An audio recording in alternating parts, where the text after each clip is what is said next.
Welcome back with a smiling face. Links to previous episodes are given in the video description, so don't forget to like, subscribe and share the video. The Orphaned Secrets.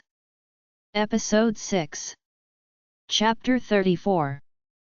Saren's POV. I was flabbergasted. I think that's the word I want to use, and speechless. The traffickers knew about me, they knew I was rare. But thankfully, it seemed like they weren't aware that Sam, or William, were primordials as well. I felt bombarded by the sheer amount of information I had to process in such a short span of time as we all sat in the Golden Moon conference room. It was full of werewolves, on top of a light witch, and it looked as if the walls were going to collapse because there were so many of us packed inside. Dorian finished explaining everything his pack member, Albert, had told him over the phone, and Jasper was angry. No, scratch that, Jasper was livid. The entire time Dorian was talking, Jasper released a massive amount of blood, and I was afraid he would shift and kill everyone just out of pure anger. I did my best to keep him calm, but it wasn't working. I felt like it had to do with the fact we weren't fully bonded. There was no doubt in my mind that we needed to return home and undo all of the damage I had done. We needed to be at our best, and we needed to protect our pack. I was really curious to know how the traffickers even found out about me and the Desert Moon females. If you're wondering who could have blabbed about all of us to the bad guys, I'm pretty certain it was your outcast pack member, Sierra, Allie said as if she had read my mind. What? Jasper and I exclaimed. I wonder if that's why she's been wandering the pack grounds. Melody pondered. Jasper and I looked at her like she was insane. What the hell are you talking about? Jasper asked her. Jasper. We turned our attention to Kendrick. The Luna of Desert Moon was sensing that Sierra had spied on us the other night at the hospital when we were all arguing. She sensed her spying on us as we were packing up this morning too. Somehow she's been getting past all the security measures in place around the pack grounds. She's going unnoticed. That's not possible, Ken. Jasper shouted at him. Allie, how do you even know about Sierra? I asked, but instead of answering, she moved her head to the side and stared at me. Then she looked at Xandra before she moved on to Alexa, and did the same thing. She repeated this over and over, and I grew increasingly frustrated because she didn't seem to take the threat seriously. Allie! Did you not hear what I just asked? I yelled at her. Oh no, I did, but I'm too busy trying to figure out the relationship between you three, she finally responded. What? The three of you have very similar auras, did you know that? She mentioned as her eyes darted between the three of us again. What was up with this Luna? Her mind was somewhere else completely. Allie, what do you mean that they're similar? Jasper asked. Similar, as in related. The room fell silent, and everyone focused on us. What? Alexa, Xandra, and I said in unison. Allie, that's not possible. I'm a primordial, they're not, I notified her. She was out of her mind. What makes a primordial? She asked. Being born to two pure-blooded alphas, I answered. Okay, but that doesn't mean you can't be related to them. It just means someone in your family. She stared directly at me before deliberately looking at the twins as part of their family. That can't be, we're direct descendants from the moon god Ao. Xandra started to say, but Alexa swiftly elbowed her. I surveyed the room full of people, and everyone's eyes were bulging out of their heads. You're what to the who now? Amber asked. Oops. Those of us who already knew their backstory hung our heads. Wow. I heard Leah say. Okay, how does that work? Sin asked. We sighed and I gave Xandra the death glare. Saren. I shifted my gaze to William, all he did was nod his head. No more secrets. Secrets are how we got into so many of our messes. He was right. I nodded my head and exhaled deeply before diving into a lengthy explanation of everything we knew. Though I felt that we didn't have enough time for storytelling, being upfront and honest would be good for everyone in the long run. I even went as far as to include Kendrick's lineage. By the time I was done, everyone's mouths were hanging open, and I swore I could see saliva spilling from one of the guards' mouths. I think he said his name was Derek. Whoa. I guess that's why these two have such powerful auras about them. That's probably why Xandra shocked me when I shook her hand. I literally felt the power of the moon from her, Ali said, shaking her head in disbelief. Selene has a lot of explaining to do, but before I get into that. Saren, are you also? No, I'm not, I replied before she could finish. If you're not a descendant like them, then how can Ali feel that you guys are related? Sin asked. I just shrugged my shoulders. I looked at the girls and they looked at me. Could we really be related? Could that be why I felt so drawn to them? Have you guys done any blood work to see if there is a familial match? Dorian asked. No, we haven't, Jasper answered. There's no better time than the present. Ali said, her voice full of glee. We don't have, I wanted to object, but William stopped me. Saren, we can make time. You have been dying to know why you're so drawn to them. Now we can figure it out.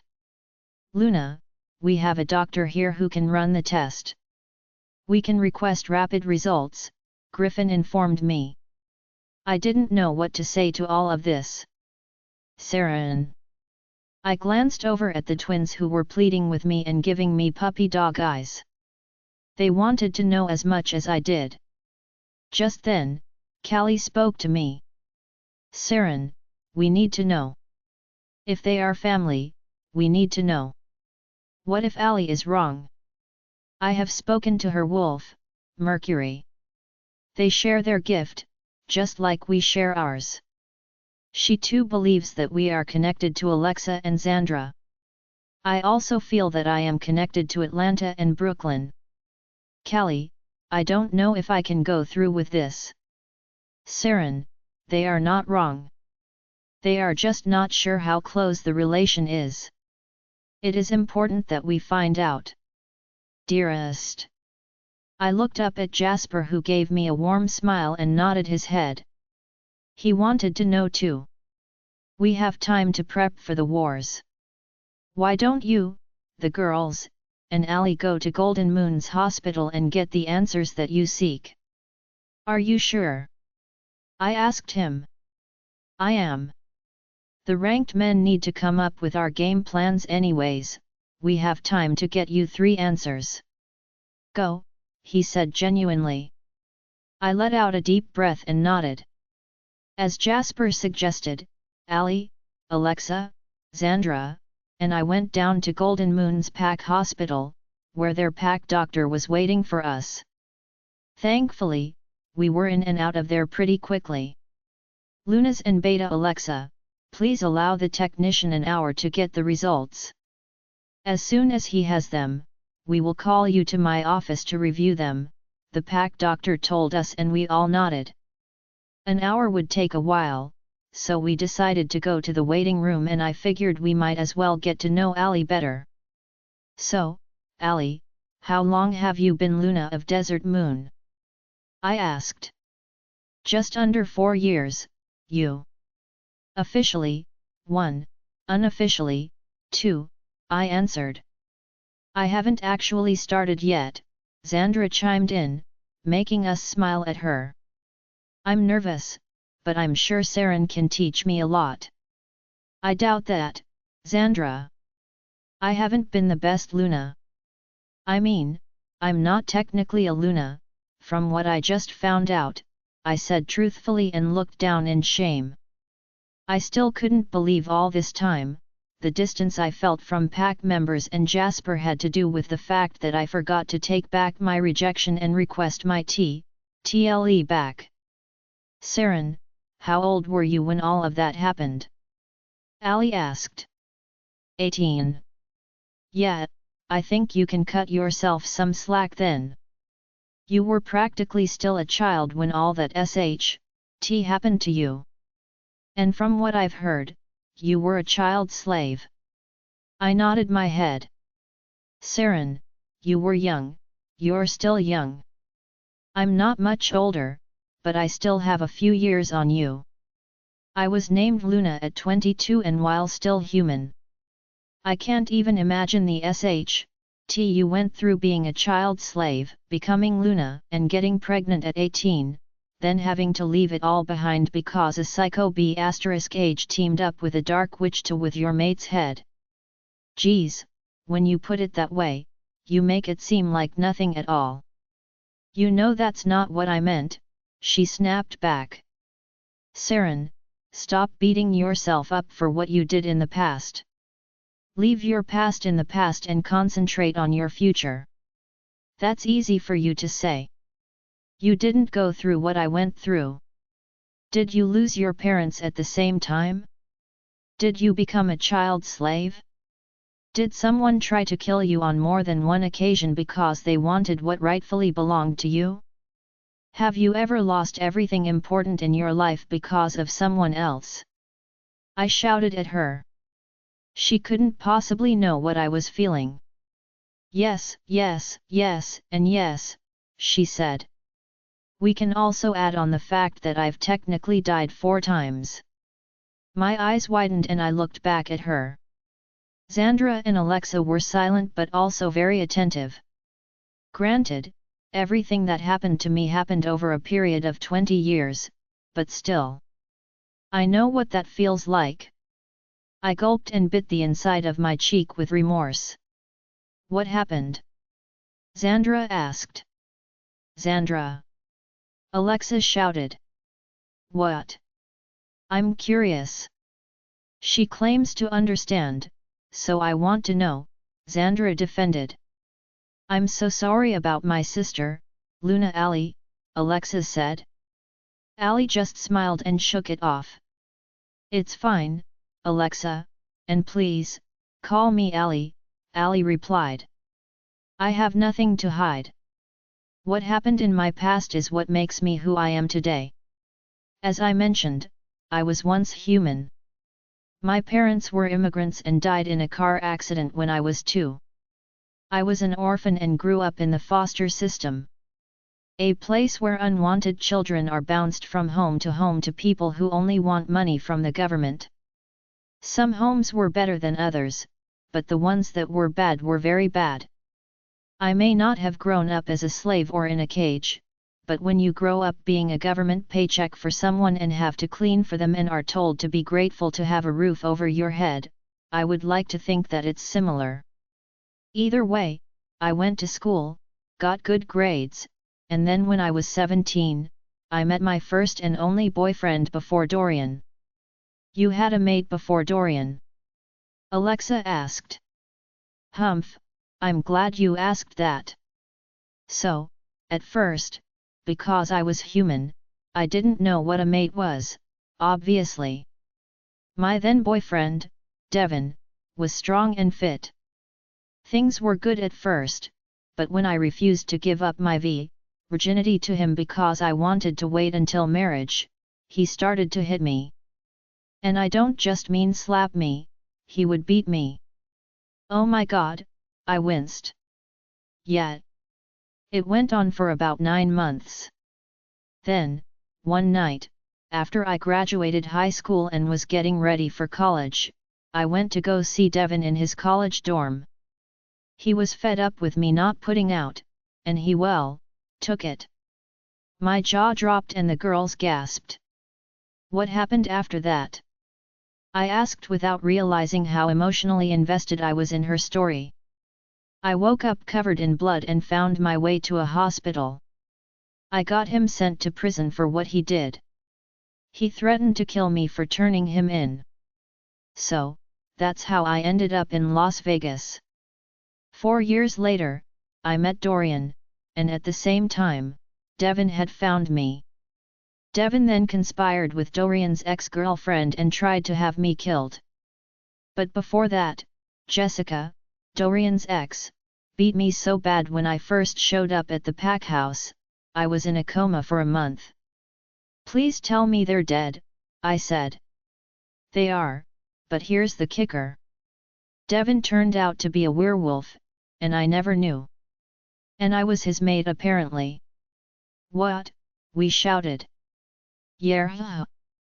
Wait, you said you died 4 times. When?" Alexa asked this time. "Oh, according to the moon goddess, I died in the car accident. I died when Devon, I coded on the table during surgery after Jessica beat the SHT out of me, and most recently, I died for 10 minutes after fighting a deadly poison that my arch-nemesis tried to use on my husband," she said nonchalantly. Did Allie not care that she just gave us her entire life story? "How are you not mad at the world?" Xandra asked. "Who says that I'm not?" Allie countered. We didn't know what to say to that. "Wait, you said that you've had everything taken from you. How?" I asked curiously. "When I was 3 months pregnant with my first pup, she was murdered by a bomb. And that bomb was built by a pack member we all trusted." A very awkward silence took over because none of us could respond to that. I don't think I could even imagine how painful that must have been. That was the most excruciating pain I had ever felt in my life. I can't imagine," I said sympathetically. "It's actually why I'm so engrossed in my pack members' pregnancies, no matter who they are. I never want anyone I know to ever feel that kind of pain. Losing my baby that way really changed my perspective on life.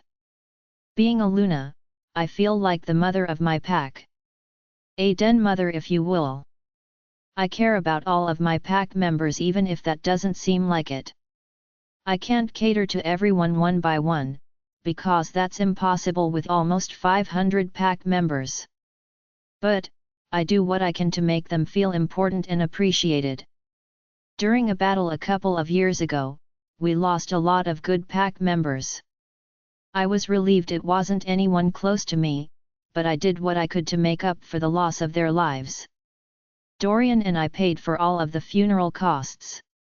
Caskets, memorials, floral arrangements, what have you. I also invested in a small pond and had koi fish put in to honor each pack member. The fish are named after them." "Fish?" Xandra asked. "I know it sounds strange, but koi live to be about 20 or 25 years old, so I like to see it as giving their spirits a second life. Family members of the fallen go feed the fish on the regular, and some have gotten really big over the last few years. I even had one put in that was a pinkish-purple hue to honor the daughter I lost." We sat in silence a little longer, but Allie broke it. "I know what I went through is different from what you all went through. I'm also not saying that either one of us went through something more traumatic than the other, because it's not a contest who had it worse. Our lives are all different, and we all were dealt SHTTY cards. But, I believe that it's how we bounce back from that trauma that makes us who we are as individuals." I nodded my head. "I agree with you. I admit that I didn't handle things all that well when it came to Jasper. But I had to protect my pup who I was pregnant with at the time. I would do it all again if I had to. I can't do what you do, Allie. I can't insert myself into others' lives the way you do and try to give advice all the time. I've never been that way, and I don't think I ever could be. But, I do think that doing something for the pack to let them know that I appreciate them is something I can do, I said to her.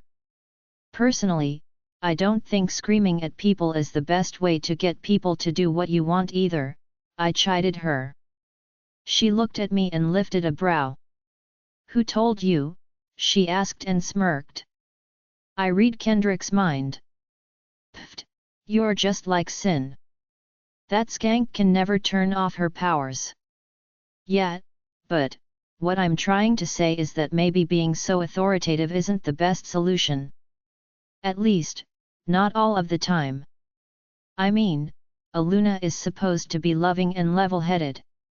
You don't want your pack members to be afraid of you. You want respect, yes, but you can't demand it by putting fear into the hearts of the ones you're supposed to look at after. Allie blinked a few times and just stared at me. She didn't say anything, so I figured she wanted me to continue.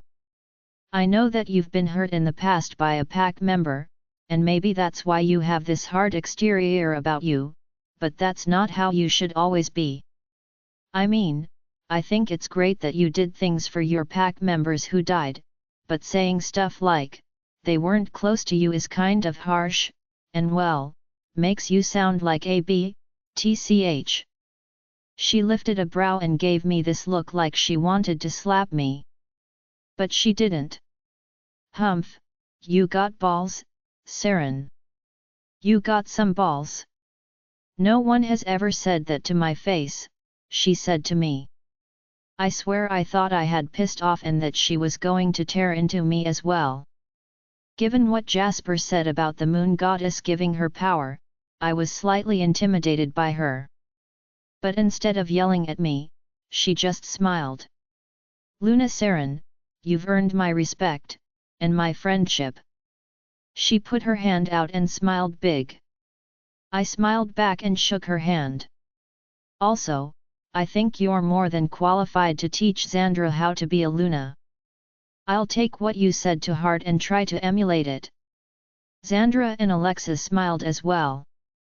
We all basked in our newfound camaraderie before the doctor came into the waiting room. Ah, Lunas and Beta, forgive me for the delay, he said to us. No problem at all, I responded.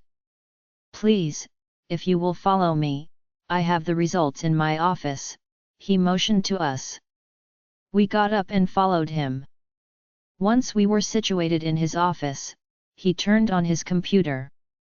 Xandra, Alexa, and I sat in the 3 chairs directly in front of him, while Allie sat in a guest chair by the side wall.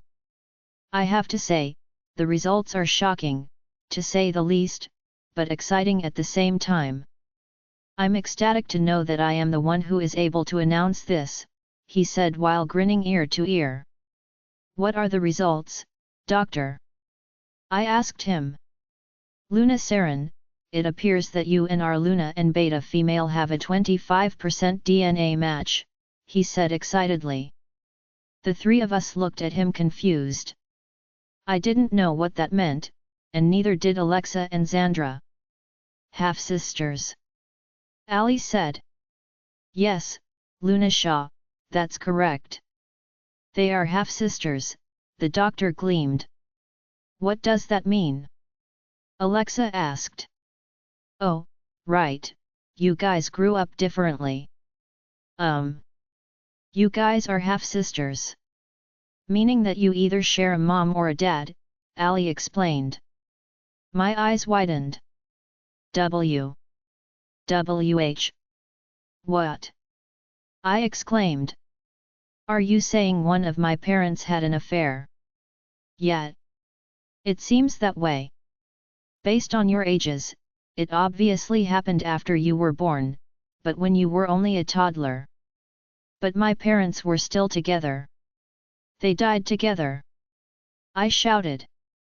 I don't know what to tell you, Saren. The results are right there.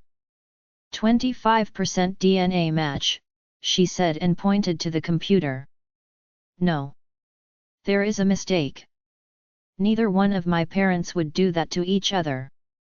They loved each other too much. They wouldn't destroy the mate bond that way. I cried out, standing to my feet. That's wrong. Your technician made a mistake. Take our blood again and run it again. Bring him in here. I demanded. It couldn't be true. My parents always told me how sacred the bond was. Even if I broke mine with Jasper, it wasn't from infidelity. I didn't even realize I was crying. Saren, are you Cale Thornwood aimed of us? I looked at Alexa and Xandra. No, of course not, but this is wrong. I know it is. This can't be why I'm drawn to you two. There has to be a different reason. A few minutes later, the technician walked in, but before I could even get one word out to him, Allie stood to her feet. Luther. Chapter 35. Jasper's POV. Things got underway as we prepared to head out this evening. It was a tight schedule, but Dorian, Amber, and I were able to get our packed jets ready for takeoff. Our first rendezvous was Manitoulin East Municipal Airport in Canada. It was a stretch trying to get permission for 3 private jets to land with nearly 24 people on board. However, Richard was able to pull some strings. I wasn't sure if he enlisted help or did something on his own. All that mattered was we were going to land as close to Fitzwilliam Island as possible. After doing some recon, we discovered that Manitoulin Island has a small population, and we would be landing in the dead of night. Our plan was to take as many SUVs as possible, then once we arrived at the border of Manitoulin Island, Danny and Olivia would work together to teleport us to the island. At first, we had opted for swimming across, but we quickly reconsidered after realizing the distance may tire us. There wouldn't be any time to rest to regain our strength. Olivia, being a powerful witch, wouldn't need much time to recuperate, and Danny said she would use her blood to kill the human traffickers. Once we were all packed up and ready to go, all of the men that were going said their goodbyes to their respective mates. I approached Saren and, although our bond was still weak, knowing it would be fixed soon gave me hope. Dearest, I'll be back. You better, Jasper. We have a lot to fix and make up for. I smirked and nodded my head. I pulled her into a KSS, and I could have sworn I felt small sparks against my LPS. That also gave me hope that it wasn't too late to fix everything. I bent down to Sam's level as he hid behind Saren's right leg. Samson, I need you to take care of Mommy while I'm away. You're the man of the house while I'm gone, I told him while ruffling his hair. Brave and strong for Daddy, okay? Okay, Dada, he replied as he lunged towards me and wrapped his tiny arms around my neck. I picked him up and hugged him as tight as I could. Dad, too much. I'm sorry, buddy. I quickly released my grip and rubbed his back. I looked at Saren and gave her one more kiss before returning Sam to her. I glanced around and noticed everyone was embracing their mates/wives. Wife. I needed to hurry and make Saren my wife. Only having her as a mate and Luna wasn't enough.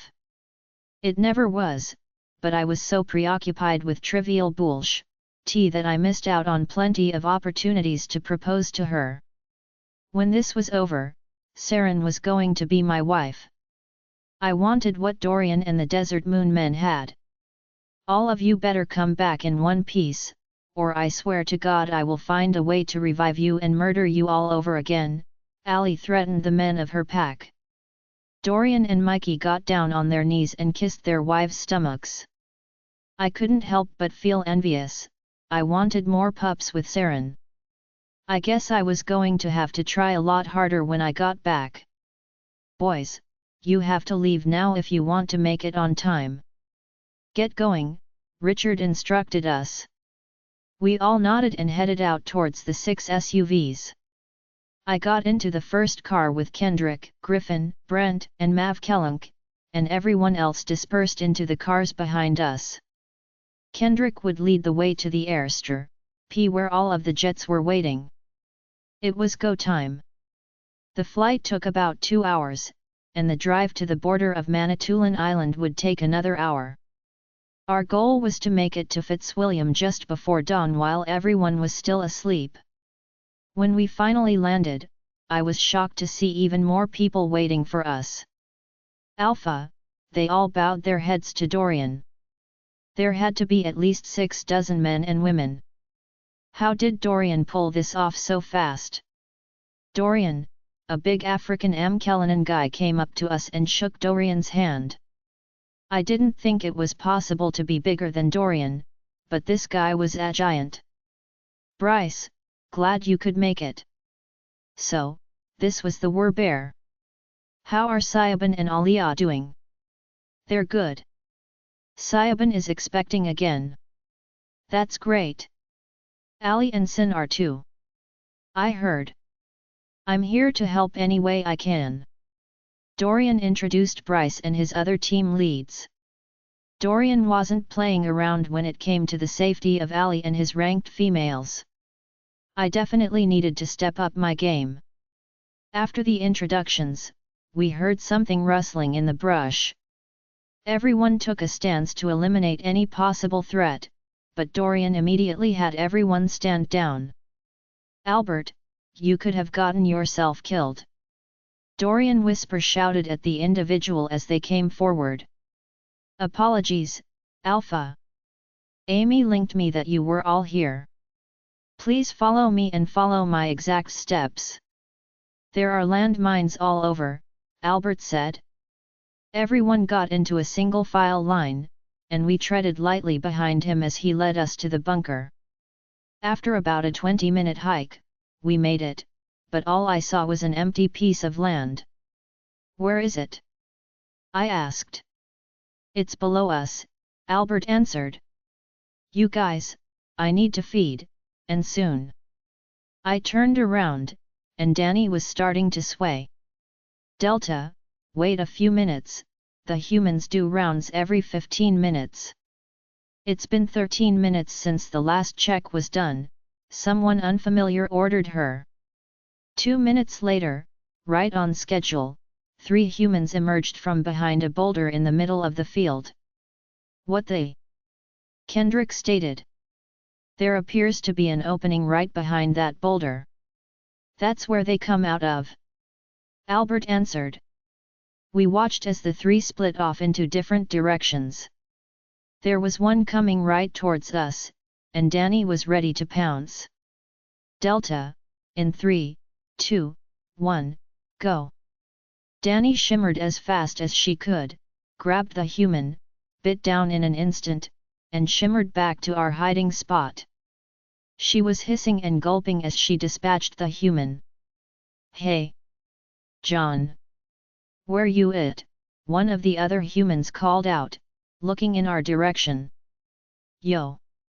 John! What spot?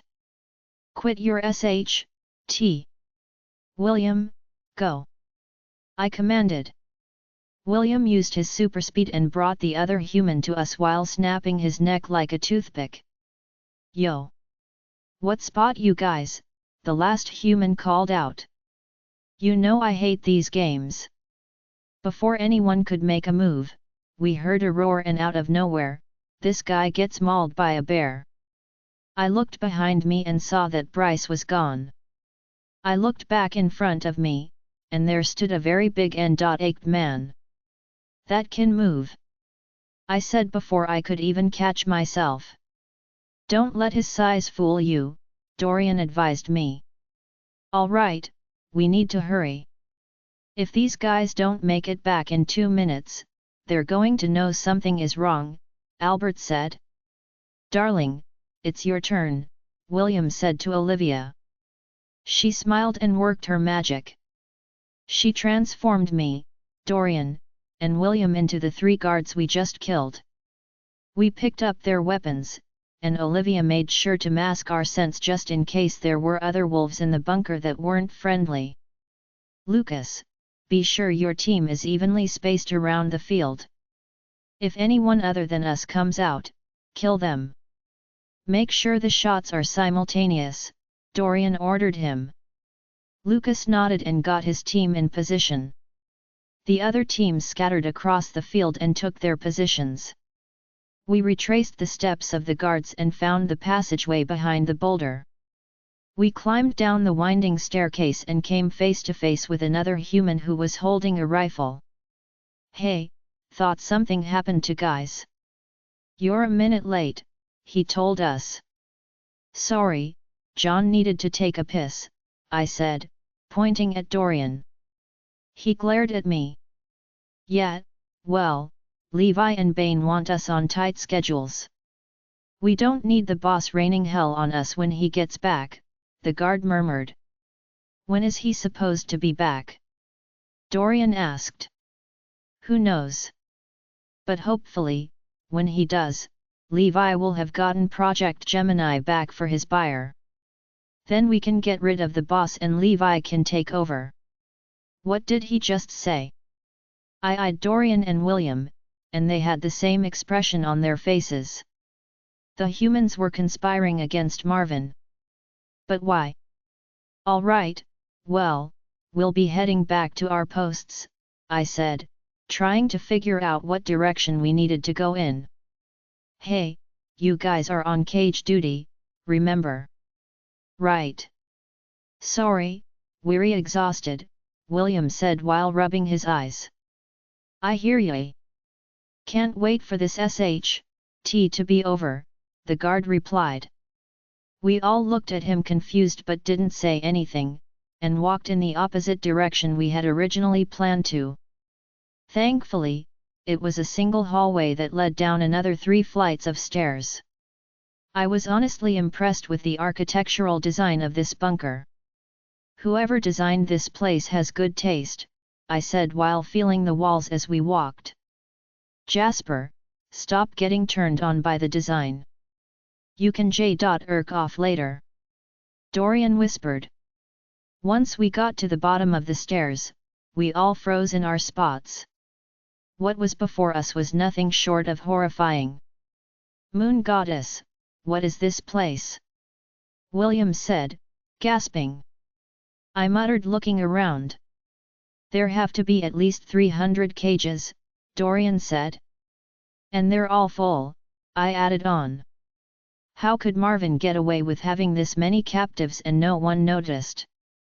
William asked. "Free them now, ask questions later," Dorian answered. We nodded and quickly scanned our surroundings. I spotted the werewolf that Dorian mentioned. He was lying on a bed with his tail tied to him. "Who are you?" a soft voice asked me. I turned around to see a woman that appeared to be in her late 20s. "I'm not going to hurt you," I told her. "I know, you're not the guard. Who are you?" How could she possibly know that? "What's your name?" I asked her. "Annalisa, but everyone calls me Anna," she replied.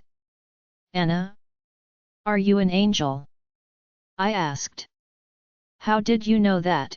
she asked me, surprised. "Alexa and Xandra sent me." "Alexa and Xandra," she exclaimed and gripped the bars of the cage. "They're alive? You know them? How are they? Are they alive?" "Whoa, calm down. You asked that twice." "Yes, they're alive, and they're healthy. My name is Jasper, I'm an alpha wolf, and they literally landed in my pack. My Luna and I have been taking care of them." "Well, my Luna mostly." She sighed in relief and tears filled her eyes. "Anna, they told us that you took care of them. How are you only in your 20s? "I'm an archangel. Sent from the heavens to bless a mortal family with their first child. Before I could return to heaven, I was captured. Because I'm not fallen, I am still immortal. I am the caretaker of all infants that are brought here," she explained. "Well, Today is your lucky day, Anna. Today, you get to fly home. She smiled and nodded her head feverishly. Stand back. I gripped the cage door and used my werewolf strength to break it open, but it wouldn't budge. I tried again but nothing. Shit. You're wasting your strength, Wolfie, someone said. I turned around and another man with eyes like a cat was staring at me. I heard you say that you know the Goldilocks twins. The name is Riker. You must be the Tiger, I said, and he nodded. If you want to get us out of here, you're going to have to get the keys, Riker said. Okay, where are they? I asked. They're digital codes, and only 2 people have them, he said. Who? The boss and Levi. I rubbed my neck. This, we didn't plan for. I backtracked to find Dorian and William, and it looked like they didn't have much luck either. Even with William's super strength, he could barely bend the bars. We need the access codes, and only Levi and Marvin have them, I told them. How are we supposed to get the codes from Levi? We have no idea where he is. Dorian shouted. We'll have to make him come to us, William said. How? I asked. Start a fight. I looked at Dorian like he was insane. What? Just hit me and make it good. No. Quit, and hit me already. Dorian snapped. Before I knew it, my fist went flying into his face, and we started to full-on beat each other. William started to shout for us to stop and ran back towards the door, calling for help. The ruckus brought in a few others to break us apart. Dorian and I both kept our wolves back to prevent us from healing too quickly. At first, we thought we fought for nothing. Fortunately, the guard from before came in, and right behind him was Levi and another human. I could sense a couple of wolves with them as well. They weren't rogues. They must belong to Marvin's pack. These wolves were willing participants in his trafficking operation. What spot is going on? Levi shouted. John was being ADCK, so eat him, I answered. Levi pinched the bridge of his nose in frustration. Are you 2 out of your minds? What if the boss came back and saw you 2 fighting? Are you trying to get yourselves killed? Levi yelled at us. I was about to say something when shouting erupted from the direction of Anna and Riker. We all went over there, and Anna was wrapped in her wings. Not again! Levi shouted. I watched as he went to a hidden panel in the wall and punched in a bunch of numbers. I only caught the last 4 digits. A map of some sort popped up, he selected a box, and the cage opened. 2 guys went in and injected Anna with something. Her wings retracted and she woke up screaming. What did I tell you about healing yourself? Levi shouted at her and punched her across the face. I wanted to snap his neck, and I could feel the rage emanating from Dorian and William as well. This guy didn't even bat an eye. Cale Thornwood before physically harming a woman. Anna held her cheek as Levi closed the cage again. You 2 better get your SHT together. If I have to come down here one more time, I'll shoot you both myself, got it? Yes, sir. Dorian and I answered in unison. We waited until everyone had left except for the 3 of us. When we were sure the coast was clear, I checked on Anna. Hey, are you okay? I asked. Yeah, he didn't hit me that hard. Levi has a soft spot for me, but he has to be mean to keep up a front, she answered. I smiled and turned back to the others. I got the last 4 digits of the code, but I couldn't get the rest, I said. Not to worry, I read his mind as he inputted the numbers and memorized them, William answered. This is where mind reading really came in handy. William went to the panel and immediately input the code. The map popped up again, and William selected every box. One by one, all of the cages started to open. "Who are you?" one of the captives screamed at us. I recognized him as a wolf and bared my canines to him, asserting my alpha aura. Dorian did the same to other wolves that were released. He froze and immediately bowed his head. "Alpha, I owe you my life." "What is going on?" another asked as she came out of her cage. She was small in stature, but she had pointed ears and ocean-colored eyes. "Are you a fairy?" Dorian asked and she nodded her head. "A princess to be exact," she said, crossing her arms. "Hey! Do you know Evelyn and Eileen Collier?" he asked. Her arms dropped. "I'll take that as a yes." "Jasper, there are other panels," William said as he went to open them all. The cage with the werewolf had yet to be opened, but I saw he was sitting up and staring at us. "Are you not going to let me out?" he asked me. "That depends," Dorian answered. "On if you plan on killing any of us the moment we free you." "I kill humans, not other supernaturals," the fox snuffed. "I have a lot of money riding on your capture. We'll let you out, but your tail stays tied up." "Fine." Dorian nodded to William and he opened the fox's cage. Whatever they had restrained him with, his tails couldn't break free, but he was able to run just fine. We were about to lead everyone out, but I realized we were missing someone. "Wait, where is Jennifer?" I asked no one in particular. "She's a jade wolf." "Jay?" "She's upstairs," Anna answered. "What?" "But we were told she was sold to someone," Dorian answered. "No, she wasn't. We thought so at first too, but she's actually the bunker slave. She's been turned into a slave for the wolves that guard the bunker. She's kept in a room on the first floor. They're trying to get her pregnant and produce more jade wolves," Anna explained. "Anna, how do you know this?" I asked. "I can feel her soul. I raised her just like I raised Alexa and Xandra. I've built a relationship with them, so I can feel when they are close." "Jasper, take Anna and go find Jennifer. William and I will lead everyone to safety," Dorian said. I nodded my head and took Anna's hand. "Everyone, listen carefully. We don't know how many men there are guarding this place. Whatever or whoever you are, fight your way to freedom. William and I can't do all this on our own. When you get to the surface, shift, fly, run, swim, do what you must to get to freedom. But be careful as there are landmines all over the island." Everyone nodded their heads. "When we're out, you will be on your own.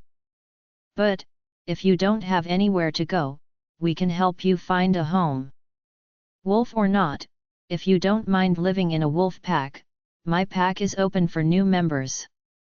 "As well as mine," I said. We could see relief in the eyes of many.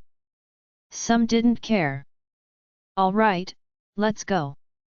William led the way, and one by one, everyone started to make their way up the stairs. It didn't take long for a guard to see, and all hell broke loose. An alarm sounded, we had to hurry. I led Anna by the hand, and we made our way past the fighting. There was blood and gore everywhere in no time as some of the supernatural were fighting for revenge. Anna used her wings to clear a path for us. She was strong, I had to give her that. We made our way up and went in the direction we hadn't gone yet, and sure enough, the bunker turned into what looked like a living area. "What spot? This looks like someone's house!" I exclaimed. "Find Jay now, ogle later," Anna said and pulled me along.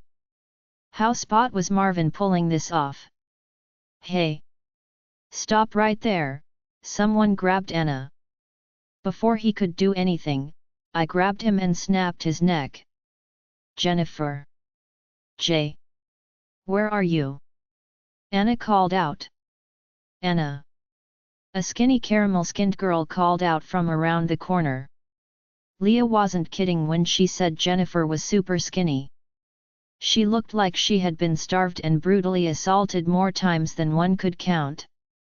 Oh my God! Anna! She ran into Anna's arms. Girls, we have to go. I warned them. No. Go away. Jennifer shouted at me. Jay, it's okay. He's not the guard. He's a wolf in a magical disguise. He and his friends helped everyone get out. We need to go. Anna told her and pulled her. But, how can you trust him? Jay, look at me. I'm an angel, I can sense evil. He's not evil. He's good. Very good. Trust me. Jennifer stared at Anna then nodded her head.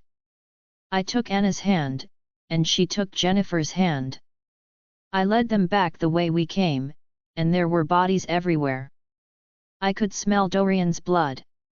He was injured, but it wasn't that strong, so it must have been minor.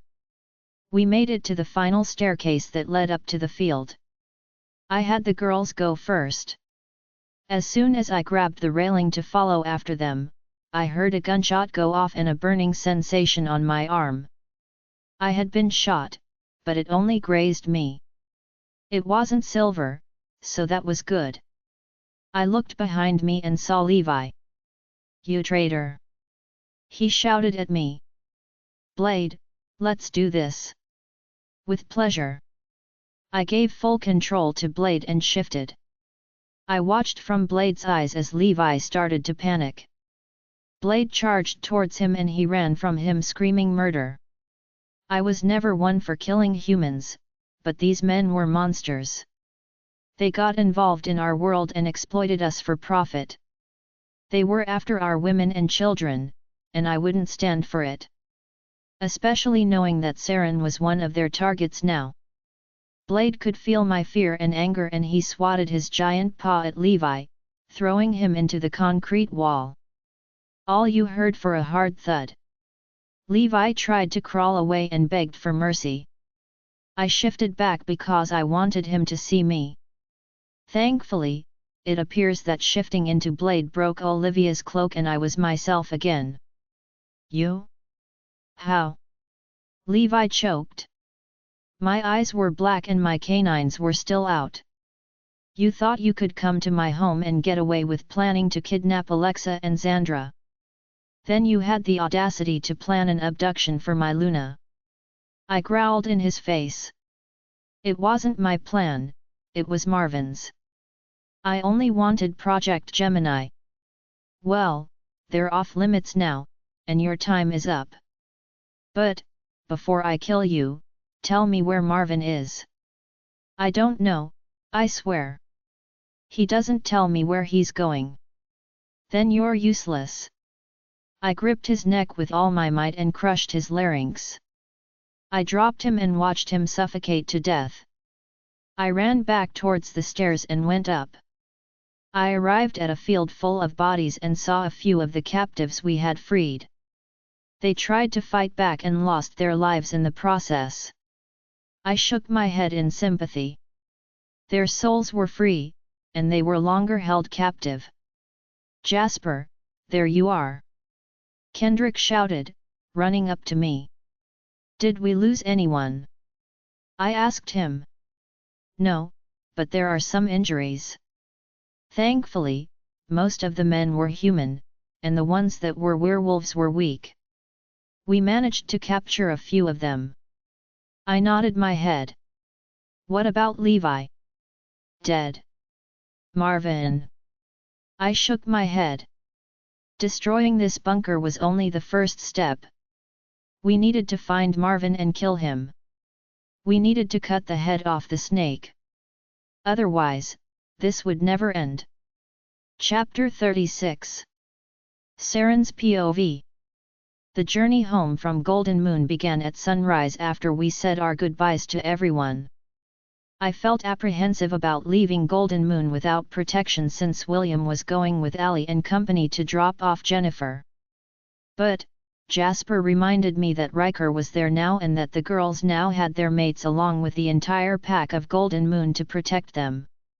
Regardless of Damon and Lorelei, Golden Moon had their own Luna once again, and Jasper seriously doubted they would do anything to jeopardize that. When we finally arrived home, we stopped at the pack border. Jasper forced the guards in front, as well as Kendrick and Melody, to go across into the pack territory. Jasper also stepped through the gate while I waited outside of our territory. "Dearest, I'm ready whenever you are," Jasper said with a smile. I held onto a sleeping Sam and closed my eyes. I took a deep and measured breath as I tried to suppress the butterflies in my stomach. I, Saren Calloway, hereby rescind my rejection and claim Jasper Valencia as my mate and alpha. I also hereby claim my rightful place as the Luna of Blue Lake. I swear to abide by all our laws, and rule by Jasper's side, now and forever. As soon as I said those last words, I felt a rush of energy flow through me and finally felt that full connection to the pack I had felt during my Luna ceremony. It honestly felt like another lifetime ago. I, Jasper Valencia, Alpha of the Blue Lake Pack, hereby accept you, Saren Calloway, as my mate and rightful Luna. In an instant my bond with Jasper was complete. The difference from what we felt over the past year compared to what we felt in this moment couldn't be ignored. It was a huge reality check to realize we had both forgotten what it really felt like to be fully bonded, even after I had remarked him. I lowered my head and the tears began pouring down. How could I have been so blind and stupid to forget what this felt like? SHHH. "Don't cry, baby," Jasper said as he held me and Sam as I sobbed into his C.Hest. Even though we were fighting the clock, Jasper and I embraced each other with Sam between us and just cherished the moment. After a few minutes, we got back into the car with Melody and Kendrick, and the guards returned to their post. I cradled Sam and leaned on Jasper's shoulder as Kendrick drove us back to the castle. When we finally arrived, Jason, Ronan, Grace, Dylan, and Felix were waiting for us. "Dad," Kendrick said as he got out. "Dad, Mom," Jasper greeted Ronan and Grace. "Jasper, we got your message," Jason told him. "How's Milan? Did anything happen while we were away?" Jasper asked. "Nothing as of yet, but we looked into Sierra like you asked, and Luna Ali was right. She had been sneaking around the pack grounds without being noticed. We checked her cottage, but she's nowhere to be found. We searched everywhere, and even my dad and his old unit tried to track her down, but she's gone. We think she may have left the pack," Jason explained. "That. See, you should have just killed her, Jasper," Melody shouted. "Melody, you go inside and check on your daughter. Saren, give Sam to me, and you all figure out what we're going to do if we are, in fact, attacked," Grace said, taking Sam from me. "Goddess, what have you been feeding him while you were away?" I just shook my head at her. "Jason, did you do as I asked?" Jasper looked at him. "I did.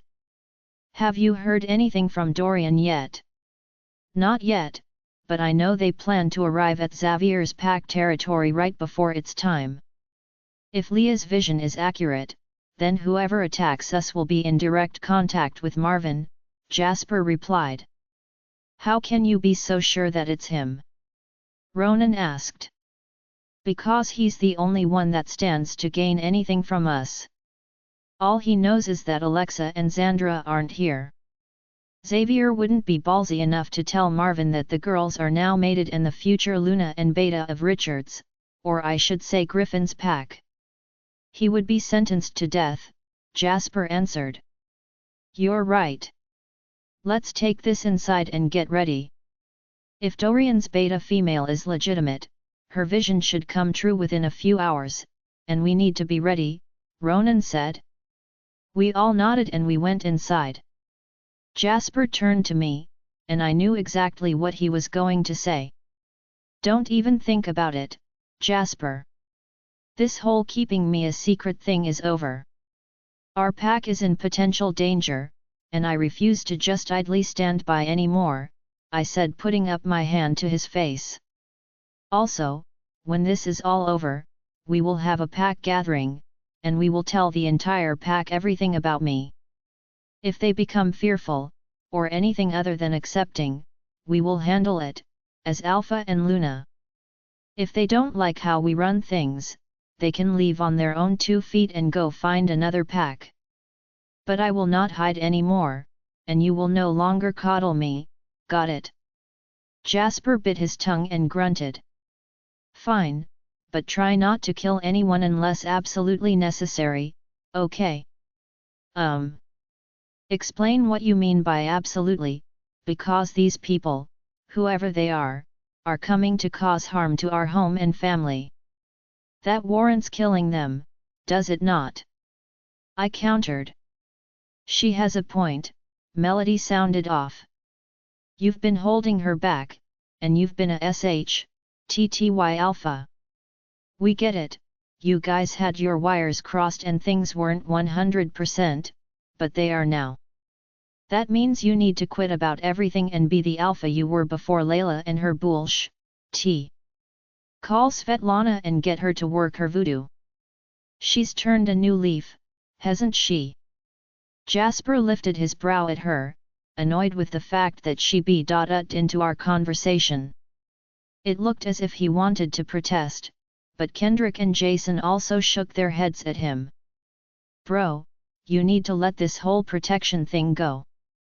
Saren is back, your bond is whole, and the pack will soon be back to normal when this is all over. But in order for Saren to truly be the Luna, she needs to be herself, Kendrick added in. And so do you, Jason concluded. I looked at Jasper and he knew he was outnumbered. Okay. Fine. You guys win, he threw his hands up in the air. I smiled and looked at the others with gratefulness and appreciation that they were on my side. Look, we all need rest and preparation. Go upstairs and in 2 hours, Jace and Ken come to my office. We need to make sure we dot our I's and cross all of our T's if we're going to get through this. We all nodded and went upstairs. As promised, Jasper got up 2 hours later and went to his office to meet Jason and Kendrick while I stayed in bed and stared at the ceiling. After what felt like another few hours, I looked at the clock and it was 3:30 in the afternoon. Desert Moon should be at Xavier's pack by now. It was almost showtime. I got up, changed into comfortable and loose clothing, and then went straight to Jasper's office. He and the guys were nose-deep into papers, planning when suddenly my vision blurred, and I felt immense pressure in my head. Images fell Kale Thornwood before my eyes. The pack border was breached, and almost 100 werewolves and humans were coming into our territory. The images stopped and I fell to my knees. S.H.T. Saren. I heard Jasper's voice. Are you okay, dearest? I caught my breath and could finally see again. We have to hurry. The borders are about to be breached. I shouted and jumped to my feet. Jason, sound the alarm. Ken, get the soldiers ready. Jasper commanded. Kendrick ran out of the office like a bat out of hell and Jason ran to the wall and hit the panic button which alerted pack members to stay indoors as well as head to the safety bunkers of their homes and within the castle.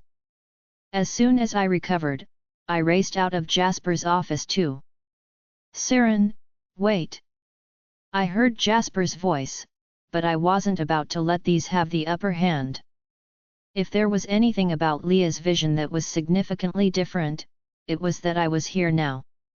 Maybe that's why Leah had her vision, to remind me what my priorities as the Luna of Blue Lake were. It wasn't only Jasper who had his priorities out of order, I did too. I was so worried about Alexa and Xandra, I made a decision to leave my pack again to protect them when they would have been perfectly safe with William and Olivia.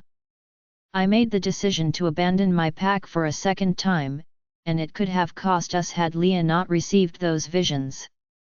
I made a mental note to thank her after all of this was over. I made it to the border where I saw the most enemy commandants enter from in my premonition and waited. Jasper came up next to me and a few seconds later, I heard our pack warriors taking their positions. I scanned around and saw more than enough of them surrounding the pack on the other sides of the territory as well. It was strange not seeing Milan, but she needed to be a mother first and a fighter later. Though I was certain she would be upset she missed this. As we waited, a small gust of wind came through, and I picked up the smell of foreigners. They would be here any second. Jasper, you trust me, don't you? I asked without looking at him. I trust you, my Luna. That's all I needed to hear before I let go of his hand and stepped in front of him. When I felt the presence of others not too far ahead of me, I emitted a force with overwhelming strength and levitated over a dozen trees.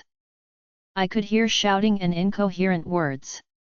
I raised the trees about 20 feet in the air before slamming them back down into the ground, and screams of pain and terror broke out everywhere. There were humans in the trees.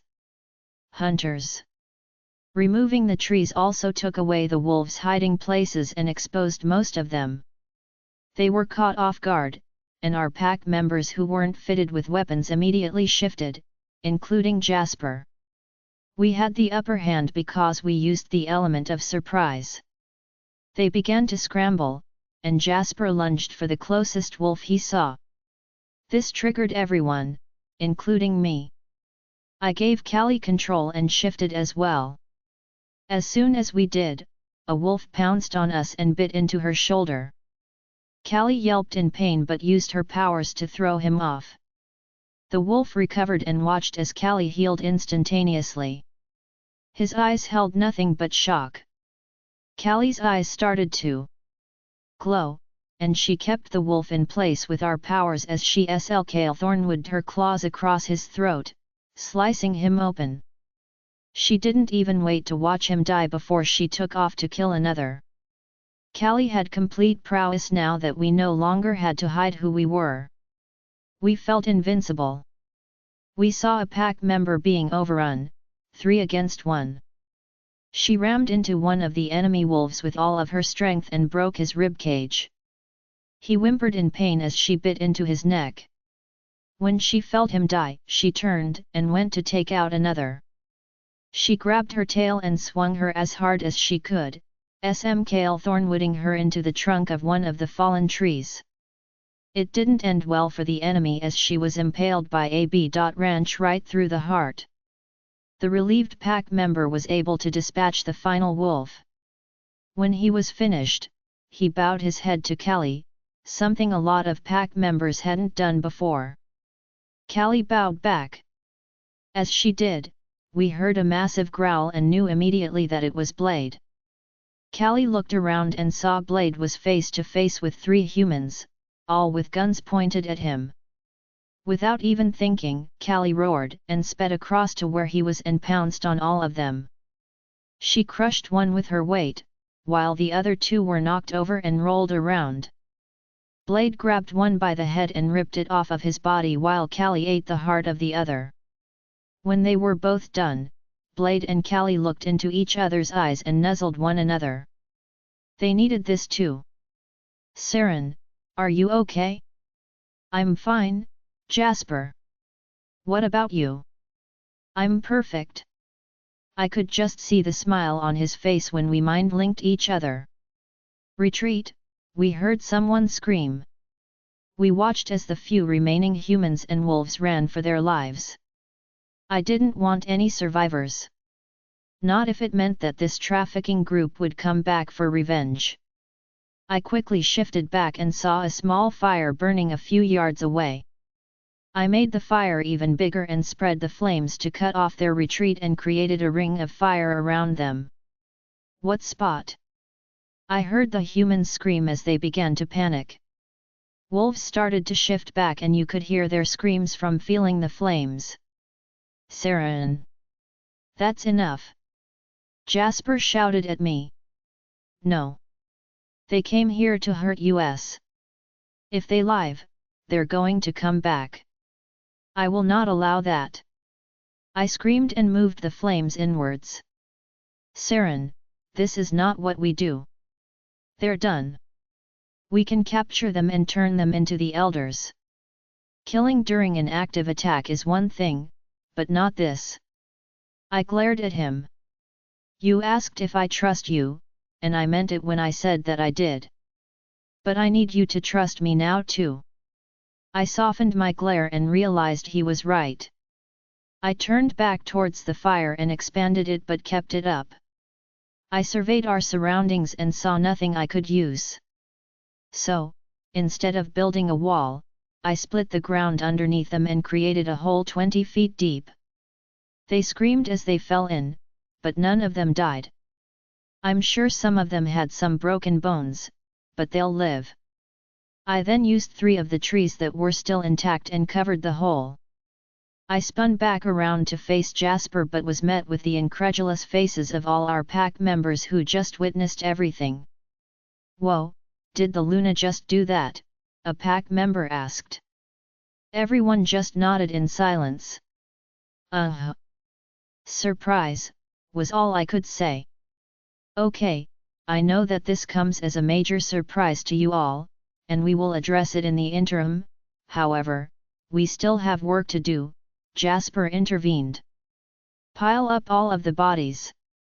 Humans in one pile, wolves in another. Dad, I want you to call Jonah, and tell him what's happened here.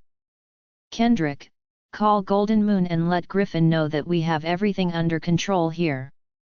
I'm going to need to check in with Dorian, Jasper commanded. Everyone reluctantly went to do as he ordered. I took a deep breath and dropped to my knees. Whoa there, I got you, Jasper said as he caught me just before I hit the ground. I'm okay, I'm just tired from using that much energy. I don't think I've ever used so much power, I said as I tapped his arm. Siren, what got into you back there? He asked me, obviously concerned.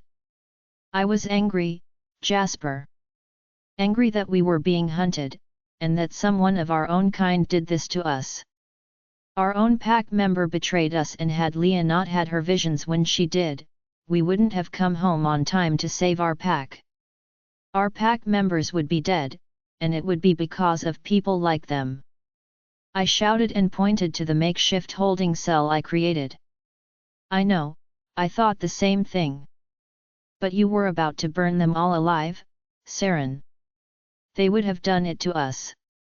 Maybe they already have. But that would have made you just like them, he said and cupped my cheek. As a Luna, you need to know what course of action is best. Killing in the heat of battle is one thing, but burning people alive isn't what a Luna does, and definitely not what a good person does. I took a deep breath and nodded my head. He was right. I would have stooped down to their level, and that's not what I wanted. After the elders arrived and took our statements, they decided they would look into Xavier's pack. We were shocked to hear that Dorian's pack with Ember and Ronnie had already taken care of the situation there. But we were saddened to hear that Xavier, Heidi, and their pack had been slaughtered by Marvin. The plan to have Dorian's men and women go ahead the night before to set up around Xavier's pack worked perfectly. Marvin's men were taken out by Lucas's snipers, and those that weren't shot were taken out by the rest of his pack members on the ground. Marvin was captured by William and Dorian and was currently being transported to Blue Lake for interrogation. Olivia and her sister, Opal, whom I never knew even existed, had their own magical war, but in the end, Olivia surpassed her. Olivia put Opal in a deep sleep so that she could also be transported here. Apparently, Opal and Svetlana have an ongoing rivalry, and when Svetlana heard Opal had been captured, she asked that we give her custody. Jasper agreed. Svetlana had heard about Griffin becoming the new alpha of Golden Moon, and the Jasper made sure that she promised to leave Killian be. She said that she had no use for him since he wasn't a pure-blooded alpha, that inheriting wasn't the same as being born of ranked blood. After Marvin arrived at Blue Lake, he was conscious but badly injured. Jasper refused to provide him medical aid and had him thrown into the dungeons along with the few survivors of his pack. The humans that he had with him at Black Moon had all been killed by Dorian and his pack. Although we had hoped Dorian and the others would stop by to say their farewells, they ran into their own issues back home and needed to return to their pack quickly. I let out a deep sigh after things were situated and cleaned up. It was over finally, at least this part of our lives was. The trafficking ring that Marvin controlled was one of the biggest according to Dorian and, with him out of commission, it took a major blow and would take decades to repair. More than likely, it would never repair because of the extent of the damage that we had caused. That, in and of itself, gave me hope that we would be safe, for now. Now, all we had left to do was to interrogate Marvin and come up with his punishment. But first, I needed answers, and so did Alexa and Xandra. Is Marvin their father? Did he violate my mother? Why Alexa and Xandra? Why my mother? I had too many questions, but I was determined to get all of the answers. Chapter 37. Marvin's POV. I refused to believe it had come to this. All of my meticulous planning was flawless. Everything had fallen right into my lap thanks to that imbecile Xavier. He genuinely thought he could negotiate his daughter's freedom by selling out the Blue Lake Luna along with the visiting females of Desert Moon. I had heard of them in the past and was biding my time before I made any moves to capture them. The Blue Lake Luna, now, she was a rare gem indeed. The last living primordial and a female one at that. I heard of their existence throughout time but never imagined that one was alive in this day and age. I wanted her for myself. She would undoubtedly produce more of her kind. I underestimated her powers. I underestimated the powers of the females of Desert Moon. They all knew of my plans before I even had a chance to come up with a contingency plan. And now here I am, shackled with silver chains in the dungeons of Blue Lake. This wouldn't stop me, however. I would find a way out, and I would get my revenge. Wakey, wakey face! I heard someone shout. I lifted my head to see an unknown face. Who are you? I seethed. Who? Me? The name's Keaton. I'm the second beta. And this here is my buddy Maddox. We're here to welcome you to Blue Lake, officially, he said and pointed to the man behind him. Was he joking? Humph. You two are mere pups. Do you honestly believe that you scare me? Scare you? Nah. Not after the SHT you've been caught doing. Selling our own kind for money. Kidnapping, child endangerment, and let's not forget the blind-sided attacks on not one, but two packs outside of your jurisdiction, the boy named Keaton sneered. Let's also not forget the fact that he aimed to kidnap females of another pack as well, Maddox added on. Oh right, Dorian's pack. Yeah, let's just say you're lucky he's not here. He'd probably just snap your neck and be done with it. At least for us, our elders and our alpha have given us the green light to give you this welcome, But don't worry, we'll go easy on you. Our Gamma wants to have a few words in a little bit. I mean, after all, you did plan to kidnap his newborn pups. Suffice to say, he's not happy. I scowled at these two boys. What did they think they could do to me? I am an alpha. You have no right to lay a hand on me. I exclaimed and tried to lunge for them, only to get caught by the chains. They both keeled over in laughter. What's so funny? The fact that you think you're still an alpha, Keaton said while holding his stomach. Guess you haven't heard, Martin. Your elders in Canada found out what you've been up to and, with the help of our elders here in the US, they're working on dismantling your pack. Without a pack, you are not an alpha. It's Marvin. You, ingrate. I roared. Marvin, Martin, doesn't matter. By the time we're done with you, no one is going to recognize your face, Maddox replied. Beta, shall we? Let's get the party started. Keaton walked over to a table and removed the sheet that was covering it. On the table were tools and weapons. He immediately gravitated towards a WH-P with silver ball bearings. This has always been my favorite, he said and opened the cage door. I saw Maddox hit a B.Button, and I was pulled off the floor and hung just mere inches off the ground. Keaton made his way behind me and, without a word, I felt the sting of something piercing my back. Ah! I wailed out. He WH-PP'd me again and again and again and again. He had WH-PP'd me 10 times before I could even fathom what happened. I felt the burning from the silver, and my blood was trickling down my back. This is stubborn, I heard Keaton's voice from behind me. We can fix that, Maddox said.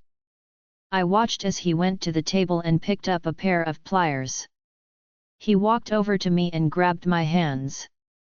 Let's see if he can handle this. Saren's POV. I was pacing back and forth in my office. It had been hours since Marvin and the others were brought back to Blue Lake. Jasper refused to let me anywhere near him, at least, not until the guys were all done welcoming him. I knew all too well what that meant, and I wanted no part of it. I wasn't squeamish about the blood and gore, but Jasper was afraid that if I even got the slightest inclination Marvin did violate my mother to birth Alexa and Xandra, that I would kill him without asking any questions. I knew he was right too. I didn't need to ask questions to get answers. I could easily force him and his wolf to speak the truth or retrieve the answers from his mind. Men like Marvin who get off on others' pain never stopped thinking about the things that they have done to hurt others. If he did, in fact, kidnap my mother and cause her harm, then he would constantly think about it. And I would kill him without any remorse. As I was deep in thought on how much I wanted to rip Marvin's head from his body, I got a link from Jasper. Dearest, are you ready? As ready as I'll ever be. I left my office and went straight down to the dungeons.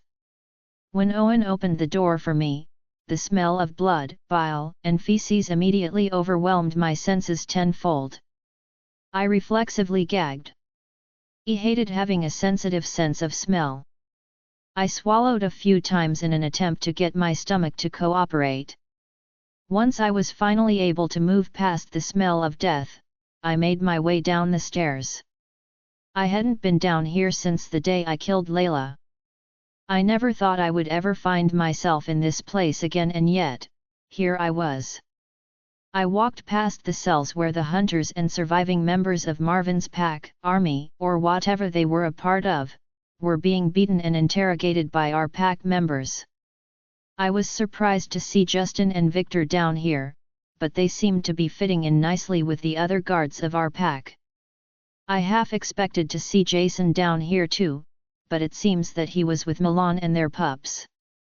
From what I heard, Ali ripped him a new one and told him that he didn't have his priorities in order. I guess he was heeding her advice and kept away from this. Jason wasn't just the gamma anymore, he was a father. When I arrived at the designated cell, what I saw made the feeling of wanting to hurl return full force. Only this time, I couldn't keep it down and yacked right in front of the cage, getting everyone's attention. "S.H.T. Saren," I heard Jasper's voice. I looked up at Jasper, and he was covered in blood. I vomited again upon seeing him. "Maybe I should have waited before calling you down here," I heard him say as he tapped my back. "Someone, get the Luna a bottle of cold water, and get an Omega to clean up the mess." "I'm fine, Jasper," I said and waved him off. I wiped my mouth with the back of my hand when I had nothing else to throw up. I looked at Marvin, at least, what was left of him. "Is he even alive?" I asked. "Barely. Jasper, I need him to be coherent," I shouted at him. "He is. He's a stubborn. That's for sure." I pushed past him and walked into the cell. Marvin was strung up like a puppet. He was covered in lacerations on his back, stomach, and legs. No doubt that this was Keaton's doing with that WH.P he loved to use so much. He was missing an eye and all of his fingernails. I knew immediately that had to be Maddox's doing. Why did werewolves have to be so gruesome? "We have no place to say anything, Saren." "Callie, what are you doing talking about? You were about to burn the survivors alive in a ring of fire. I think that's pretty gruesome, don't you?" Callie retreated into the back of my mind. I hated that she had a point. I was actually going to burn people alive. I twitched my nose in annoyance and then shook it off. Well, if it isn't the all-powerful Primordial," Marvin muttered while coughing up blood. "See, I told you he was coherent," Jasper chided me. I smacked his C.Hest with the back of my hand, which was a total mistake. I now had blood and guts all over it. Yuck! I gagged and wiped the back of my hand on my pants. I was going to have to burn these when I was done. "Come to gloat," Marvin muttered again. "I came to get some answers. Answers that only you can give. And what makes you think that I'll answer?" "I don't need to get them from you, Marvin. There is another conscience within you that I'm sure will be willing to provide me some answers," I replied. Why, I shut him up and brought forth his wolf's consciousness by force. His eyes were black, and he was pissed. "How did you?" his wolf growled, but I used my powers to strangle him. He struggled to breathe for a few seconds before I released him. "I will be asking the questions. Normally, I would ask your name, but as of right now, I don't give a what your name is."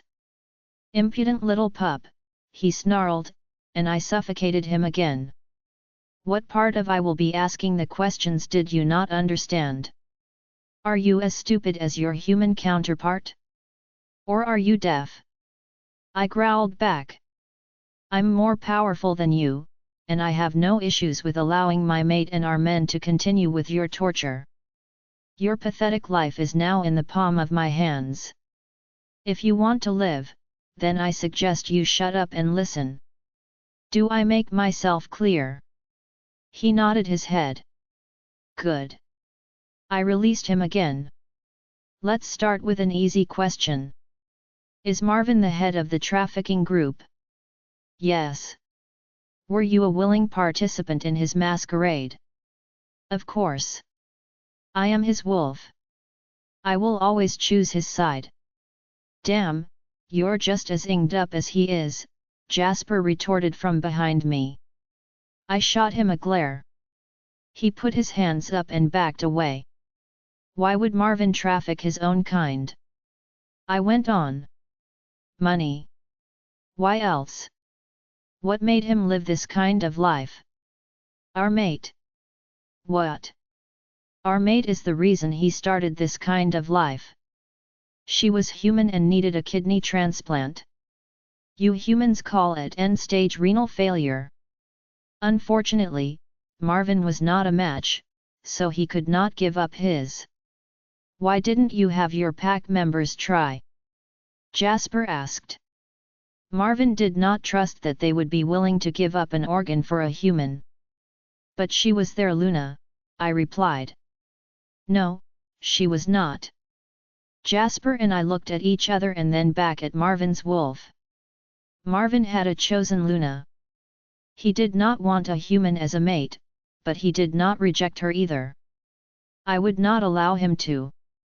Her blood type was rare, so rare in fact that only 1 in 6 million people have it. I don't understand, what did this human mate of yours have anything to do with why you and your human counterpart started to traffic your own kind? I exclaimed. Organ trafficking, Jasper whispered. I turned to look at him and then back at Marvin's wolf. All he did was nod. We found a perfect match, and Marvin had her kidnapped. He had Opal, the Dark Witch, conduct the transplant using dark magic. The human we kidnapped didn't end up surviving, but our mate did. In order to supplement the cost of trafficking the organ, Opal suggested harvesting the rest and selling them on the black market. And when that wasn't enough, you started to traffic our kind. I asked him. Not initially. We started with humans. High-risk humans. Runaways, prostitutes, and drug addicts. People that wouldn't be missed. Then we moved on to the supernatural. First, we did small game. Rogues. But then, Marvin found a buyer who wanted a special kind of wolf. A jade wolf? I asked. No. A more powerful wolf. A wolf born from the goddess herself. I gasped and Jasper growled. It wasn't an impossible task, but it was difficult. It took years, but Marvin was finally able to find the location of the Lunar Kingdom. The place where all of the gods and goddesses of all supernatural reside. How? I asked. Research, child. Research. We put together an army of wolf hunters, dark wizards, and witches, and rogue wolves who wanted to retaliate against our mother. I couldn't believe what I was hearing. Wolves willingly betrayed the moon goddess and helped in kidnapping her own children. All for some sick psychopath who wanted to pay money for them. How were you able to escape with the souls of Alexa and Xandra? Jasper asked. I didn't. Or should I say, we didn't. We enlisted the help of another alpha. As you probably already figured out, I am not a true alpha. I killed our previous alpha and took his throne. Jasper and I scoffed that Marvin's wolf would easily just give up all of this information. This was the second time I've seen a wolf betray their human. We knew that once the souls of someone who leaves the kingdom needed to be reborn into a mortal body. And for Project Gemini to be reborn, we needed both a true alpha male and female. Opal handled the rest. I knew that this meant the alpha that had helped kidnap Alexa and Xandra would be the one who violated my mother for her to conceive the twins. I still didn't understand how this SHT worked, but I knew I was about to get the answer that I needed. Who was the alpha female? I asked. A pure blood. She was hand-chosen by the alpha male who assisted us. What was her name? I shrieked. I do not know. All I know is that she was already mated when he sent for her. He was obsessed with her. Said that she rightfully belonged with him. My eyes widened and I looked at Jasper. There was only one man in this world that said that about my mother. Who was the alpha male? I asked carefully. He was the alpha of the now fallen Blood Moon Pack. Oh God, I covered my mouth, and tears formed. No, I gasped out. Kellen Patterson. No. I roared. Marvin's wolf laughed maniacally. I looked at him, my eyes black with rage, but I realized it was no longer his wolf. I had let go of my hold on him, and it was Marvin who was laughing. Stupid girl! He croaked out and smiled with blood-stained teeth. Seeing his smile like that fell on a switch of absolute rage inside of me. Before I even knew what I had done, his head was 10 feet away from his body. Jasper held my shoulders, and I could hear him calling out to me, but his calls fell on deaf ears. I was so engrossed by rage that I completely ignored him. Kellen had my mother kidnapped, and he *ped her over and over again until she conceived. Then Opal, that sorry excuse of a witch, implanted Alexa's and Xandra's souls so that they could be reborn. My sisters, my half-sisters weren't only related to me, but they were related to the man that took everything from me. I couldn't stop the downpour of tears.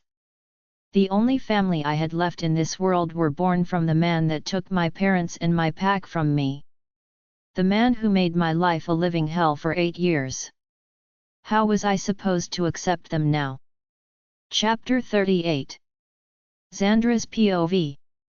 Alexa, Brent, Griffin, and I sat in Richard's office while we awaited his return. I guess I should refer to it as Griffin's office now. Despite the announcement of Griffin as his new alpha, Richard was still alpha for the time being. We only heard from him briefly, and he did not give us any details. Only that both Saren and Allies packs had defeated those who were attacking them. Richard was on his way back along with Mav Kellunk and Jennifer. Alexa and I were confused as to why Jennifer was coming back with them, but Richard simply mentioned that he would explain in detail when they returned home. What's taking them so long?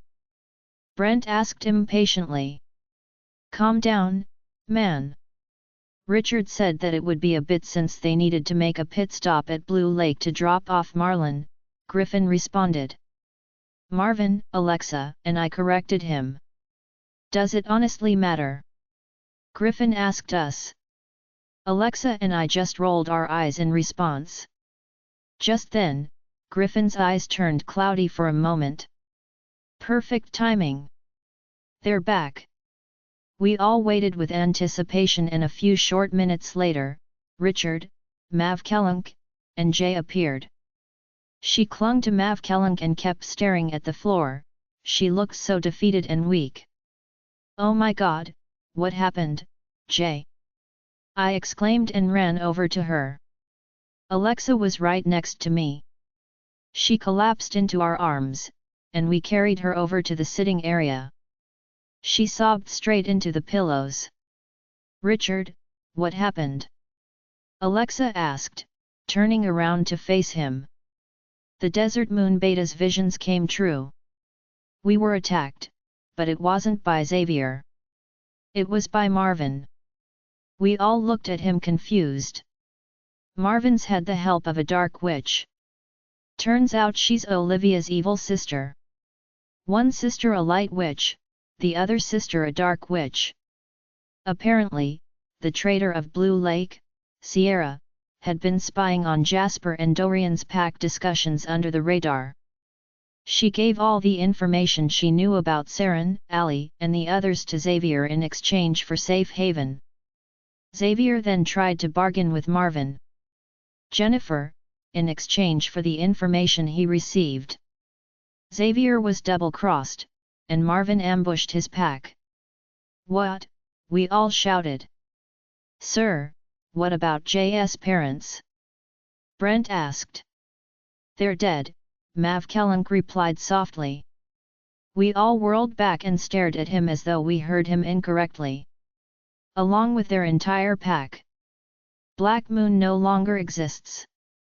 Alexa and I looked down at Jay, who was still sobbing. Oh, Jay, I bent down and helped her sit up. She immediately cried into my C.Hest. Mavkelunk looked absolutely devastated seeing her falling apart, somehow even more fractured than before. The plan to have her heal at home was no longer an option. Her home no longer existed. "Jay, do you want to go to your guest room?" Alexa asked. Jay nodded slowly. "Do you want us to take you, or do you want Mavkelunk to take you?" "I don't care," she trailed off. Her voice was so quiet we could barely hear her. "Luna, Beta, I'll take her," Mavkelunk asserted. He gently took her from us, but she was so weak, she could barely stand. Mavkelunk lifted her up as if she weighed nothing and left the office. When the door closed, Alexa and I looked back at Richard. His eyes were cast down, and he was shaking his head. "Sir, did you find Xavier's body?" Griffin asked. "No, and I don't think there will be any bodies." "What? Why?"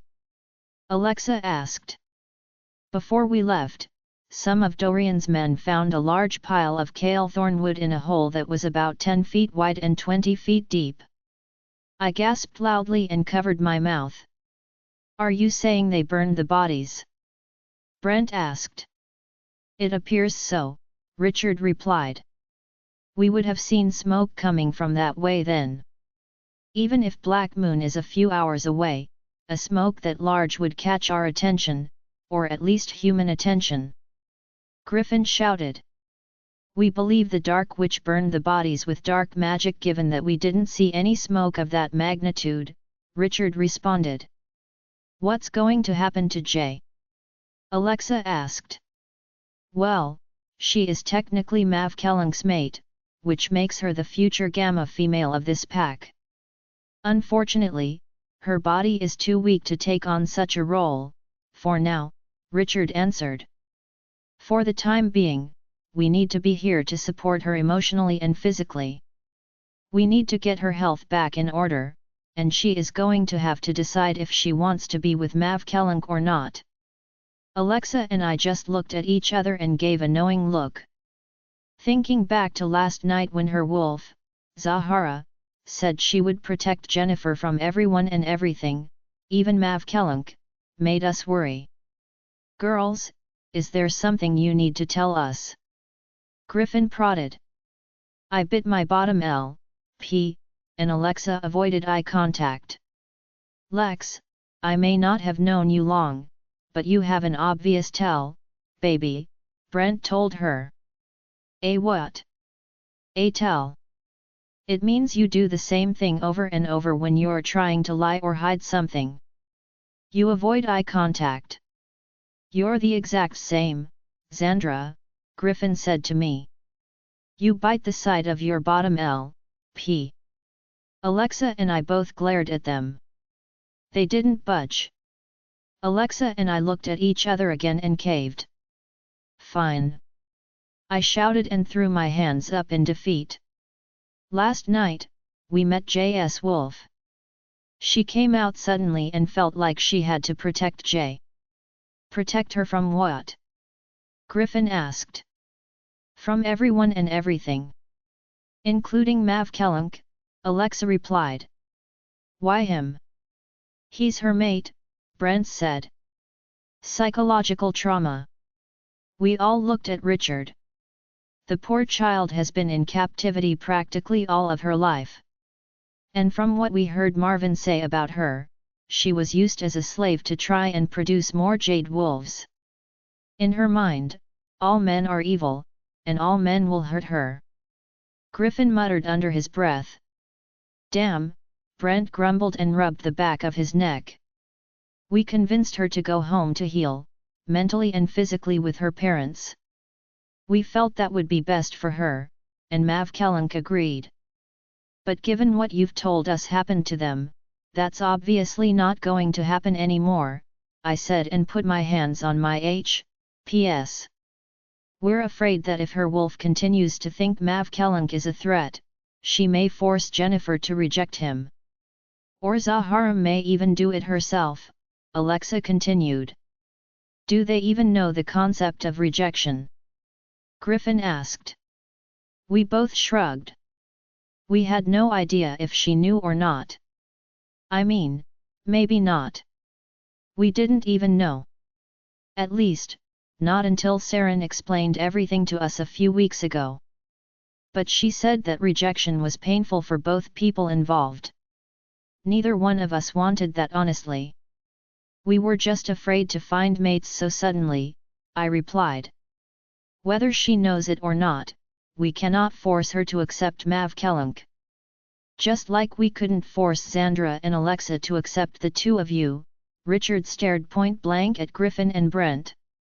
You two will need to talk to Mav Kellunk to convince him to give Jennifer space when she asks for it. If her wolf is appearing and needing to protect her, then there is no telling what she would do. Griffin and Brent nodded. And girls, if you two can try and convince Jennifer that Mav Kellunk is a good man and that he would never hurt his mate, that would be very helpful as well. Us, we both said, pointing to ourselves as we exchanged puzzled glances. Yes. Just as Saren did for the two of you, you will need to do for Jennifer. She is your friend after all. In this pack, you two are going to be the only ones she can trust even remotely right now. Her family is dead. A family she never even had the chance to know. As of this moment, you two are her family. Alexa and I nodded and let out deep breaths. Hey, speaking of family. Did you guys ever find out if Marvin was the S.perm donor? Brent asked.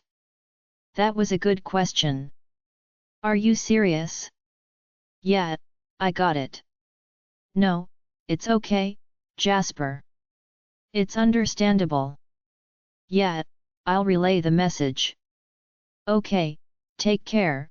Griffin hung up the phone after speaking with Jasper. He looked at all of us and his face was ghostly white. Griffin, what did Jasper say? I asked him. It had been several hours now, and Griffin finally felt it was a good time to call Jasper to see if they got the answers we were all seeking. Griffin looked over to Richard and Brent, and he just didn't seem very enthusiastic to tell us. Griffin, what did he say? I asked again. Griffin took a deep breath and made me come sit on his lap. Alexa and Brent were on the couch in his office, while Richard sat in front of him at his desk. This isn't easy to digest, but it really changes the perspective on everything, he started to say. First off, Saren got the answers she needed. Secondly, it caused such an emotional response that she used her powers and decapitated Marvin. Oh my, Richard gasped. What exactly did he say? Saren asked a series of questions to Marvin's wolf by using her ability to force his conscious forward. She knew that Marvin wouldn't answer, but she felt that his wolf would. And he did. But, Richard inputted. When Saren got to the part about whether her mother was indeed the one kidnapped, it turns out that is true. So, Saren and the girls are in fact, half-sisters. However. Dude, quit beating around the bush and tell us already. Brent demanded. Griffin growled at him. Sorry, man. No disrespect, but just rip off the band-aid already. Marvin isn't the S.perm donor. Apparently, he killed his alpha in a challenge and took over. He also wasn't the one who initially kidnapped the girls when they were infants from the Lunar Kingdom. He had enlisted the help of another alpha, a true alpha. That alpha was the S.perm donor. He's the one who chose the female, which in this case was Saren's mom. Who was the alpha? Richard asked. Griffin looked at him and exhaled deeply once again. Sir, it was Kellen Patterson. Richard's eyes widened and he perked up. He looked at Alexa and me with a puzzled look. S.H.T. was all he could say. Hold Thep Hone! Brent shouted. Does this have any relation to Cale Thornwood? Yeah, Kellen was his father, Griffin responded. Brent growled ferociously, looked at Alexa and then at me, and his eyes turned black. Brent stormed out of the office. What just happened? Alexa asked, utterly shocked. Things just got very complicated for everyone, especially Saren and Brent, Richard said, rubbing the back of his neck. I don't understand, I said. Baby, Cale Thornwood was the alpha that kidnapped Brent and the others when they were human, Griffin said. I just shook my head, not understanding. Girls, Richard got our attention. Kellen was the alpha of the Blood Moon pack before he gave it to his son, Cale Thornwood. Blood Moon was the pack that slaughtered Saren's parents and her pack and turned her into a child slave. Alexa and I gaped at him. Cale Thornwood and his sister, Tessa, along with a traitor from Blue Lake Orc. Hest raided the kidnapping of Brent, along with 100 or so other humans. They used them as experiments and tried to take down Blue Lake. That is another story in and of itself. My point being is that Cale Thornwood is the reason Brent is a wolf. He was forcibly turned without consent, and he witnessed many of the humans captured die during the transition. Several of the Blue Lake Pack members, and others here as well, were part of that group. I still don't get it, Alexa said, unable to follow the latest plot twist. Alexa, Kellen is Cale Thornwood's father. He was the S.perm donor for you too, Griffin said, trying to get us to understand. Alexa and I looked at each other. We both understood that Kellen was the man who turned Saren's life upside down. And from what we both just heard, he was the man that violated Saren's. Oh God! I shouted when I finally understood what this meant. What? Alexa said. She may be the more outgoing one between the two of us, but for all the wit and street smarts she possessed, she could be really dense at times. Alexa, my eyes brimmed with tears when it hit me what this might mean for her. What, Xandra? Tell me. Things like this really didn't click for her. The alpha who turned Brent into a wolf, Cale Thornwood. Yet, what about him? He's the son of the man who kidnapped and, got Saren's mom pregnant with us. Yeah, I got that. Alexa. You can be so stupid sometimes. I was so aggravated at her. Give her a puzzle to solve, she'll do it in 10 minutes.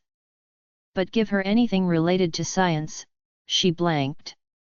Kellen is Cale Thornwood's father, and he's our biological father as well. Alexa stared off into space as she processed everything I just said. Little by little her eyes widened, and her breathing became erratic. Oh my God! The alpha that destroyed Brent's life is our half-brother. Tears fell from her eyes in record time. My mate hates me. I pulled her into AH.UG and looked at Griffin and Richard. Their eyes were on the ground. What was this going to mean for Alexa? Join our Facebook and WhatsApp group for more updates, link is given in description. Rest audiobook will be continued in next episode.